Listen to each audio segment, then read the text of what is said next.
নমস্কার। খবরের অন্তরালের খবর নিয়ে ক্যালকাটা ডায়ালগস থেকে মনোজ দাস।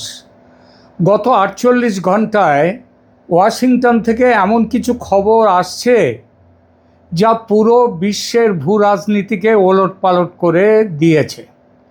একদিকে মার্কিন প্রতিরক্ষা সচিব পিট হেগসেথ বলছেন বিগার বোম বা বড় বোমা ফেলে ইরানকে শেষ করে দেবেন, আর তার ঠিক কয়েক ঘন্টা পরেই স্বয়ং ডোনাল্ড ট্রাম্প রাষ্ট্রপতি তিনি বলছেন হরমুজে যাই হোক না কেন আমরা 2 থেকে 3 সপ্তাহের মধ্যে তল্পিতল্পা গুটিয়ে ফিরে আসছি।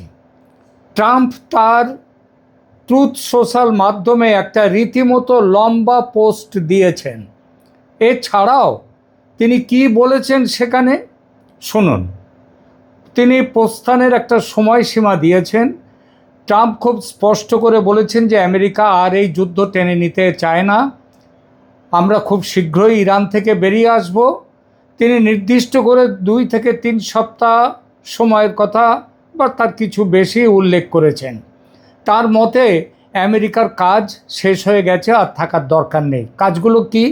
একটা হচ্ছে পারমাণবিক লক্ষ্য অর্জন। ট্রাম্প দাবি করেছেন যে এই যুদ্ধের মূল উদ্দেশ্য ছিল ইরানকে পারমাণবিক অস্ত্র তৈরি থেকে রুখে দেয়া। তার ভাষায় ইরান কখনোই পারমাণবিক অস্ত্র আর হাতে পাবে না এবং সেই লক্ষ্য ইতিমধ্যেই অর্জিত হয়েছে। তিনি আরও যোগ করেন যে আমেরিকা ইরানের পরিকাঠামোর ওপর যে আঘাত হেনেছে সেটা ঠিকঠাক করতে, পুনর্গঠন করতে ইরানের অন্তত 15 থেকে 20 বছর সময় লাগবে। এছাড়া তিনি তার আর একটা উদ্দেশ্যর কথাও বলেছিলেন যে ইরানের শাসন পরিবর্তন বা রেজিম চেঞ্জ। এটা ছিল ট্রাম্পের সবথেকে বিতর্কিত দাবি। তিনি দাবি করছেন, তিনি বলেছেন ইরানের সর্বোচ্চ নেতা আয়াতুল্লাহ খামেনেই এখন আর ক্ষমতায় বা দৃশ্যপটে নেই, তিনি মারা গেছেন। তিনি বলেছেন আমরা ইতিমধ্যেই রেজিম চেঞ্জ ঘটিয়েছি, এখন যারা ক্ষমতায় আছে তারা অনেক বেশি যুক্তিপূর্ণ, রিজনেবল, এবং তারা খামেনেইর মতো এত কট্টরপন্থী নয়। আর কি বলেছেন তিনি?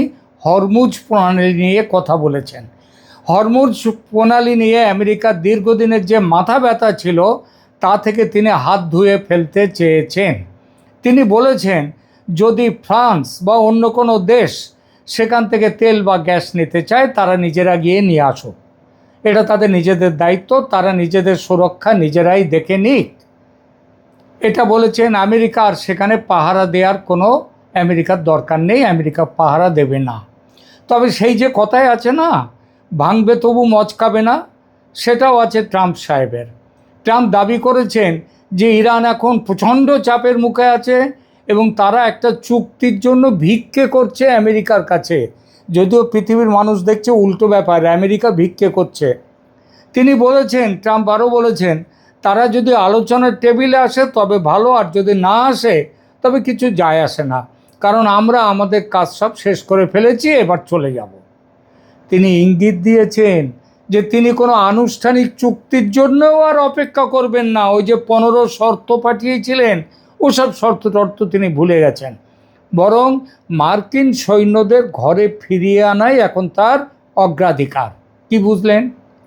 দুনিয়ার কূটনৈতিক বিশেষজ্ঞরা মনে করছেন ট্রাম্প আসলে মিশন সাকসেসফুল ঘোষণা করে একটি সম্মানজনক প্রস্থানের রাস্তা খুঁজছেন। তিনি একদিকে যেমন নিজের সমর্থকদের দেখাতে চাইছেন যে তিনি যুদ্ধ থামিয়েছেন, অন্যদিকে দেশের লোককে দেখাতে চাইছেন ইরানকে এক প্রকার ধ্বংসস্তূপের ওপরে তিনি দাঁড় করিয়ে দিয়েছেন, যাতে অদূর ভবিষ্যতে আমেরিকার জন্য ইরান আর চ্যালেঞ্জ না হতে পারে। তিনি এত শক্তিমান, এটা তিনি নাকি প্রমাণ করে ফেলেছেন, দেশের লোককে সেইটা বলছেন। তবে কথার চাতুরি দিয়ে যতই ঢাকার চেষ্টা করুন না কেন, ব্যথা কোথায় সেটা তো জানতে কারো বাকি নেই। কেন এই হঠাৎ পরিবর্তন? কেন ট্রাম্প মাঝপথে যুদ্ধ ছেড়ে পালানোর কথা ভাবছেন? আর এই পুরো নাটকের নেপথ্যে কি ভারতের প্রধানমন্ত্রী নরেন্দ্র মোদীর কোনো মাস্টার স্ট্রোক রয়েছে? বিশ্বের কূটনৈতিক মহলে এই কথাটা কিন্তু খুব আলোচিত হচ্ছে। আজ আমরা উন্মোচন করব সেই পর্দার পেছনের ঘটনার সত্যতা। কেন হঠাৎ ইউটার্ন নিলেন ট্রাম্প? আমরা আলোচনা করব কেন চীন এই পরিস্থিতিতে মোটামুটি বেশ খুশি, আর কেন আরব দুনিয়া এখন আমেরিকার বদলে ভারতের দিকে তাকাচ্ছে। শেষ পর্যন্ত সঙ্গে থাকুন, কারণ আজকের বিশ্লেষণ আপনার চিন্তাধারা বদলে দেবে। শুরু করি মার্কিন প্রশাসনের গোলক ধাঁধা নিয়ে, ওই যে পরস্পর বিরোধী সংকেত, সেইটা নিয়ে। 2026-এর এই এপ্রিলে দাঁড়িয়ে আমেরিকা যেন এক দ্বিধা বিভক্ত দেশ। একদিকে পেন্টাগন এবং প্রতিরক্ষা মন্ত্রী ওদের দেশের সচিব বলে, সেই সচিব পিট হেগসেথ, তিনি মনে করছেন ইরানকে পারমাণবিক শক্তিহীন করতে হলে এখনও হামলার প্রয়োজন, এবং বড়সড় হামলা, আরও বোমা মারতে হবে, আরও বড় বোমা মারতে হবে, বিগার বম। কিন্তু প্রেসিডেন্ট ট্রাম্প হঠাৎই বলছেন অন্য কথা। তিনি দাবি করছেন ইরানে আমরা যা চাই সব পেয়ে গেছি, আলী খামেনেই নেই, এখনকার শাসকরা নরম ধাতের, শাসক পরিবর্তন হয়ে গেছে, মিশন সাকসেসফুল, তাহলে ফালতু কেন আর যুদ্ধ? অথচ এই প্রেসিডেন্ট ট্রাম্প সমানে বলে আসছিলেন কয়েকদিন আগে পর্যন্ত, এই 3 দিন আগে পর্যন্ত, 2 দিন আগে পর্যন্ত 48 ঘন্টা সময় দিচ্ছেন, 5 দিন সময় দিচ্ছেন, 7 দিন সময় দিচ্ছেন। এটাতে কি বোঝা যায়? তিনি সমানে বলে আসছিলেন ইরানকে এমন শিক্ষা দেব যা তারা চিন্তা করতে পারবে না। বলছিলেন হরমুজ খুলে না দিলে ভয়ঙ্কর পরিণতি হবে। বলছিলেন খার্গ আইল্যান্ড দখলে 10,000 সেনা নামাবো। 5 দিনের সময় দিয়েছিলেন ইরানকে। কিন্তু হঠাৎই উধাও সেই হুমকির ভাষা। তার বদলে 1 এপ্রিল তিনি যা বললেন তার সাদা বাংলায় মানে হলো হরমুজ প্রণালী চুলোয় যাক, আর আমরা যুদ্ধে নেই বাপু। তো ট্রাম্পের এই ইউটার্ন কেন? এই পিছু মোড় কি কেবল রণকৌশল, নাকি বড় কোনো চাপের ফল, নাকি কাল যে তারিখটা ছিল 1 এপ্রিল, সেই 1 এপ্রিল তারিখের এপ্রিল ফুল নয় তো? আজ কিন্তু গতকাল শেয়ার বাজার বড় ঝড় জাম্প দিয়েছিল, আজ কিন্তু আবার নেমে গেছে। হরমুজ প্রণালী বা স্ট্রেট অফ হরমুজ নিয়ে আমেরিকার হঠাৎ অনাগ্রহ কেন? ট্রাম্প বলছেন ফ্রান্স বা অন্য দেশগুলো তাদের তেলের ব্যবস্থা নিজেরাই করে নিক, অর্থাৎ আমেরিকা আর পৃথিবীর পুলিশ হয়ে থাকতে চাইছে না। অথচ আমেরিকার যুদ্ধমন্ত্রী পিট হেগসেথ বলছেন ইরানে এখনও কাজ শেষ হয়নি, যুদ্ধ চলবে। কেন এই দুই মুখের কথা? আমেরিকার প্রশাসনের ভিতরে কি তাহলে লড়াই শুরু হলো, নাকি এটা আমেরিকার নতুন কোনো চাল? আমরা যাব এই প্রশ্নের বিশ্লেষণে। গত কয়েকদিন ধরে ইরান বিষয়ক আমার সমস্ত এপিসোডে আমি বলে এসেছি ইরানি প্রতিরোধে বেসামাল আমেরিকা। হরমুজ প্রণালী বন্ধ করে দেওয়ার ফলে বিশ্বজুড়ে ভয়ঙ্কর মন্দা, আর সবার ওপরে পুরো আমেরিকা জুড়ে ট্রাম্পের ইরান যুদ্ধ নিয়ে ব্যাপক প্রতিবাদ। 3,100 জায়গায় প্রায় 1 কোটি মানুষ প্রতিবাদ করছে সমস্ত অঙ্গরাজ্যে। এবং আরও বড় এক কারণ, যুদ্ধের বিপুল খরচ আমেরিকা সামলাতে পারছে না। আমেরিকার দুর্বল অর্থনীতি আরও দুর্বল হয়ে যাচ্ছে। সব মিলিয়ে প্রবল চাপের মধ্যে ডোনাল্ড ট্রাম্প বেরিয়ে আসার পথ একটা গ্রেসফুল এক্সিট রুট। শেষমেশ চক্ষু লজ্জার মাথা খেয়ে সেটাই করে ফেললেন প্রেসিডেন্ট ট্রাম্প। বোঝা গেল 15 দফা শর্ত, পাকিস্তানের মধ্যস্থতার চেষ্টা, এসব ট্রাম্পের কাছে গুরুত্বহীন ছিল। সেটাও আমার চ্যানেলে আমার আগের সমস্ত প্রতিবেদনে, বেশ কয়েকটি প্রতিবেদনে আমি বলেছি। এখন স্পষ্ট যুদ্ধবিরতির শর্ত আরোপ, মধ্যস্থতাকারীদের দিয়ে আলোচনা, এসব ছিল লোক দেখানো, সেটা বোঝা গেল। আসল খেলা চলছিল ভেতরে। এই ভেতরের খেলায় বড় খেলোয়াড় ছিলেন নরেন্দ্র মোদী, ভারতের প্রধানমন্ত্রী। বলবো সেই খেলার কথা। তার আগে বলি, ট্রাম্পের আজকের ঘোষণার পর বিশ্বের সব দেশের মানুষ যেন হাঁপ ছেড়ে বেঁচেছে। কীরকম সেই হাঁপ ছাড়া? ট্রাম্পের যুদ্ধ সমাপ্তির ইঙ্গিতে বিশ্ববাজারে এক ধরনের স্বস্তির জোয়ার দেখা গেছে। গতকালকের খবর বলছি, শেয়ার বাজার, এশীয় এবং ইউরোপীয় শেয়ার বাজারে বড় ধরনের উত্থান ঘটেছে। জাপানের নিক্কেই 5% লাভ মেরেছে ওপরে, এবং ব্রিটেনের FTSE 100 প্রায় 2% বৃদ্ধি পেয়েছে। খোদ আমেরিকার S&P 500 সেটা গত 1 বছরের মধ্যে সেরা দিন পালন করেছে কালকে।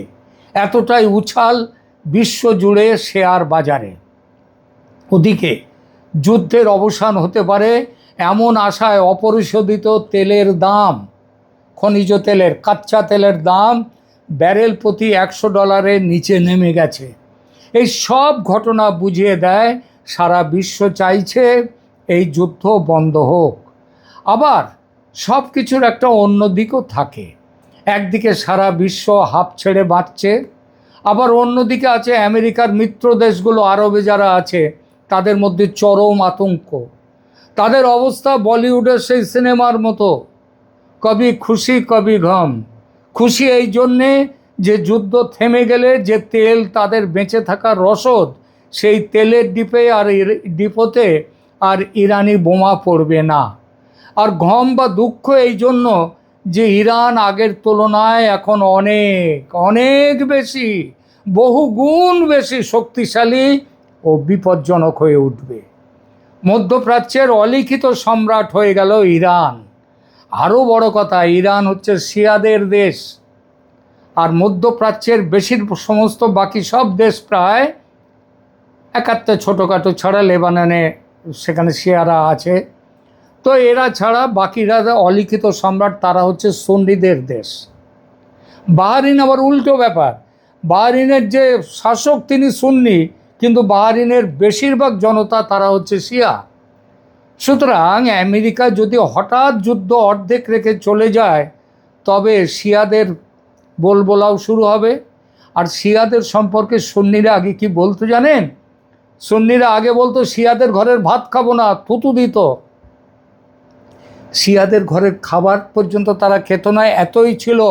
সে আজকের না, সে আলী থেকে, এবং সেই প্রথম থেকে খলিফা হওয়া নিয়ে লড়াই, সেই লড়াই থেকে, সেই লড়াইয়ের কথাতে আর যাব না।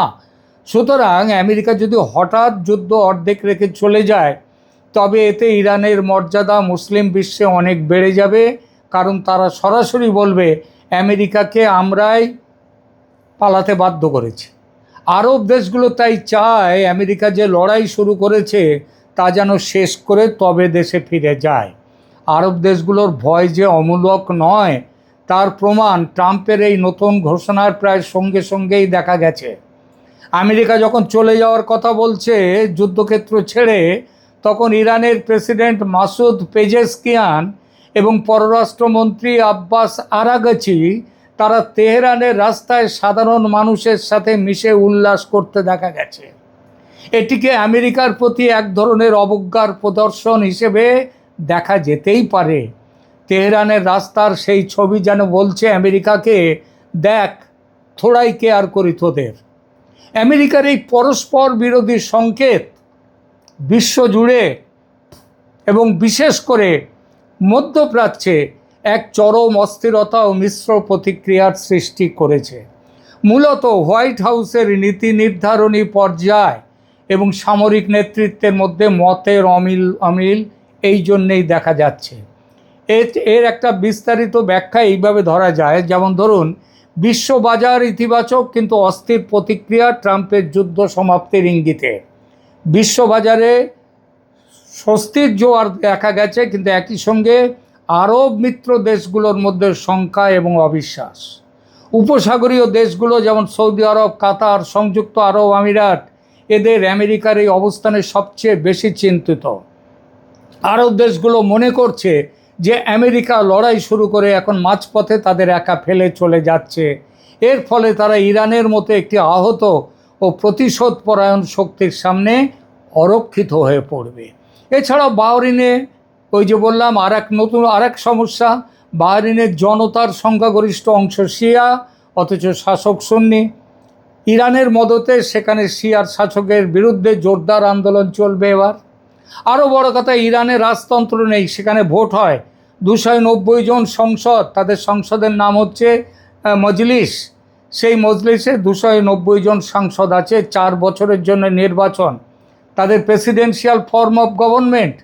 কিন্তু আরব দুনিয়ার বাকি সব দেশে রাজতন্ত্র, গণতন্ত্রের ধ্বজাধারী আমেরিকা সেই সব রাজতন্ত্রকেই সমর্থন করে আসছে। এবার ইরান তাদের যুদ্ধ বিজয়ের পর ওই সব দেশে রাজতন্ত্রের অবসান ঘটাতে জোর কদমে নেমে পড়বে। এর সাথে রয়েছে খিলাফত দখল, খলিফা কে হবে? সুন্নি বিশ্বকে হারিয়ে শিয়া তারা এবার খলিফার আসনের জন্যে তারা নেতৃত্ব দেবে। তার মানে শিয়া সমেত বিভিন্ন রাজতন্ত্র বিরোধী শক্তিকে মদত দেবে এবার ইরান। আরব দেশের রাজারা সেই ভয়ে কাঁপছে। এই নতুন উদ্ভূত পরিস্থিতির কারণে মধ্যপ্রাচ্যের দেশগুলো এখন নিরাপত্তার জন্য চীনের দিকে আরও বেশি ঝুঁকতে পারে।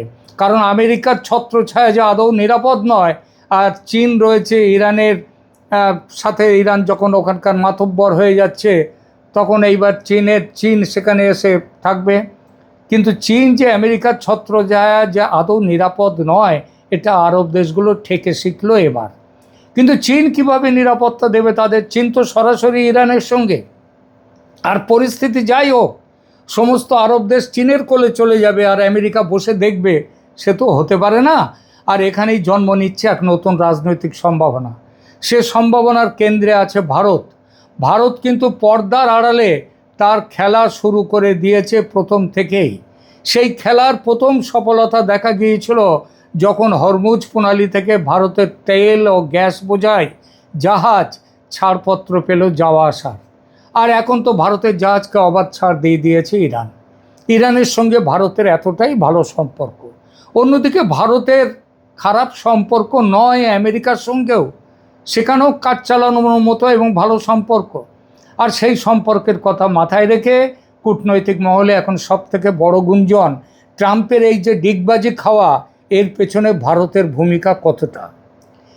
ভারতের ভূমিকার শুরু হলো গত 24শে মার্চের সেই ফোন কল দিয়ে। ইরানের জোরদার প্রত্যাঘাতে বেসামাল ট্রাম্প যুদ্ধ থেকে বেরিয়ে আসতে পথ খোঁজার জন্য মধ্যস্থতা করতে ফোন করেছিলেন প্রধানমন্ত্রী মোদিকে। দীর্ঘ সময় ধরে বিষয় যুদ্ধ বন্ধের জন্য মধ্যস্থতা করুক ভারত। কি কথা হয়েছিল তাদের দুজনের মধ্যে? নয়াদিল্লি এবং ওয়াশিংটন দুদিক থেকেই খবর প্রধানমন্ত্রী মোদি ট্রাম্পকে একটা রিয়ালিটি চেক দিয়েছিলেন সেদিন। ভারত তার তেলের বিশাল অংশ পায় আরবের এই অঞ্চল থেকে। যুদ্ধ দীর্ঘস্থায়ী হলে ভারতে মুদ্রাস্ফীতি বাড়বে আর তার প্রভাব পড়বে আমেরিকার বাজারেও। ট্রাম্প একজন ব্যবসায়ী, তিনি বোঝেন যে তেলের দাম বাড়লে 2026-এর পরবর্তী সময়ে তার নিজের গদিতেও টান পড়তে পারে। তাছাড়া দেশের অর্থনীতি খেয়ে নিচ্ছে যুদ্ধ। ভারত সেদিনই ইরানের পক্ষ থেকে গুরুত্বপূর্ণ বার্তা ট্রাম্পের কাছে পৌঁছে দিয়েছিল। মনে রাখবেন, ইরানের সাথে ভারতের চাবাহার বন্দর এবং দীর্ঘদিনের কূটনৈতিক সম্পর্ক অত্যন্ত সুসম্পর্ক। মোদি এখানে কেবল ভারতের প্রধানমন্ত্রী হিসেবে নন, বরং গ্লোবাল সাউথের প্রতিনিধি হিসেবে ট্রাম্পকে যুদ্ধের ভয়াবহতা সম্পর্কে সতর্ক করে দিয়েছিলেন। এটি হয়তো ট্রাম্পের সেই বিখ্যাত ইউটার্নের সূচনার নেপথ্য কারণ। চীনের নীরব অপেক্ষা, আরব দুনিয়ার শঙ্কা ও ভারতের অপরিহার্যতা এখন ধরা পড়েছে ট্রাম্পের সামনে। এই পরিস্থিতিতে সবথেকে বড় লাভের সম্ভাবনা চীনের ছিল। আমেরিকার প্রভাব কমে গেলে মধ্যপ্রাচ্যে যে শূন্যতা তৈরি হবে তা পূরণ করতে ড্রাগন তৈরি ছিল। তারা ইতিমধ্যে ইরান ও সৌদি আরবের মধ্যে সমঝোতা করিয়ে নিজেদের গুরুত্ব প্রমাণ করেছে। কাতার, সৌদি আরব বা ইউএই যারা বিলিয়ন বিলিয়ন ডলার খরচ করে আমেরিকার সামরিক ঘাঁটি বসিয়েছিল নিজেদের নিরাপত্তার জন্য, ওই ইরানের হাত থেকে বাঁচতে, ইসরায়েলের হাত থেকে বাঁচতে, ইসরায়েলের সাথে তো তাদের সম্পর্ক ভালো হয়ে গেছে। তারা এখন দেখছে আমেরিকা তাদের বিপদে ফেলে চলে যাচ্ছে। সাদ্দাম হোসেন বা গাদ্দাফির উদাহরণ তাদের চোখে ভাসছে। ইরান যদি এখন আরও শক্তিশালী হয়ে ফিরে আসে, তবে এই দেশগুলোর নিরাপত্তা নিশ্চিত করবে কে? চীন সুযোগ নেওয়ার অপেক্ষায় ছিল, কিন্তু আমেরিকা সুযোগ দেবে না ভারতও। পাওয়ার পলিটিক্স কেউ ছাড়ে না। আর এখানেই ভারতের ওপর নির্ভরতা আমেরিকার। কেন ভারত এখানেই আসছে? ভারতের ক্রমবর্ধমান প্রভাবের কথা। চীন কেবল ব্যবসার কথা ভাবে আর আমেরিকা কথা বলে বন্দুকের ভাষায়। ভারত সেখানে এক ভারসাম্য রক্ষাকারী শক্তি, ব্যালেন্সিং পাওয়ার। সে কারোর সঙ্গে নেই, সে নিরপেক্ষতা বজায় রেখে চলে। মধ্যপ্রাচ্যের দেশগুলো ভারতকে বিশ্বাস করে। ভারতের কয়েক লক্ষ মানুষ সেখানে কাজ করেন, যা তাদের অর্থনীতির মেরুদণ্ড। কিন্তু আরও বড় কথা, IMEC বনাম BRI মানে চীনের BRI বনাম ভারতের India middle east Europe economic corridor, যার নাম হচ্ছে IMEC। এটি কেবল বাণিজ্য নয়, এটা একটি আস্থার বন্ধন। ভারত এখন আর কেবল চাল ডাল রপ্তানি করে না, ভারত এখন ব্রহ্মস মিসাইল, তেজস ফাইটার জেটের মতো আধুনিক অস্ত্র এই দেশগুলোকে বিক্রি করতে পারে, দেওয়ার ক্ষমতা রাখে, তাও কোনো কঠিন শর্ত ছাড়াই। তাই আমেরিকা যদি সত্যি চলে যায়, অথবা যদি লো প্রোফাইল মেনটেন করে লো প্রোফাইল, তবে ভারতের প্রভাব সেখানে কয়েক গুণ বেড়ে যাবে। সবশেষে বলা যায় 2026-এর এই সময়কালটি বিশ্ব রাজনীতির ইতিহাসে এক বড় সন্ধিক্ষণ। ট্রাম্পের প্রস্থান হয়তো আমেরিকাকে সাময়িক স্বস্তি দেবে, কিন্তু ভারতের জন্য এটি এক বিশাল সুযোগ। নরেন্দ্র মোদীর নেতৃত্বে ভারত আজ কেবল আমেরিকার সহযোগী নয়, বরং বিশ্ব শান্তির এক অনিবার্য শক্তিতে পরিণত হয়েছে। প্রিয় দর্শক, আপনাদের কি মনে হয়, ভারত কি পারবে মধ্যপ্রাচ্যে চীনের আধিপত্য রুখে দিতে? ট্রাম্পের এই সিদ্ধান্তের পেছনে কি সত্যিই মোদি ম্যাজিক কাজ করেছে? আপনাদের মতামত কমেন্ট বক্সে জানান। আজকের বিশ্লেষণ ভালো লাগলে ভিডিওটি লাইক করুন এবং শেয়ার করুন। আর দেশ বিদেশের এমন আরও ইনভেস্টিগেটিভ রিপোর্টের জন্য সাবস্ক্রাইব করুন আমার চ্যানেল ক্যালকাটা ডায়ালগস। ভালো থাকবেন, ধন্যবাদ।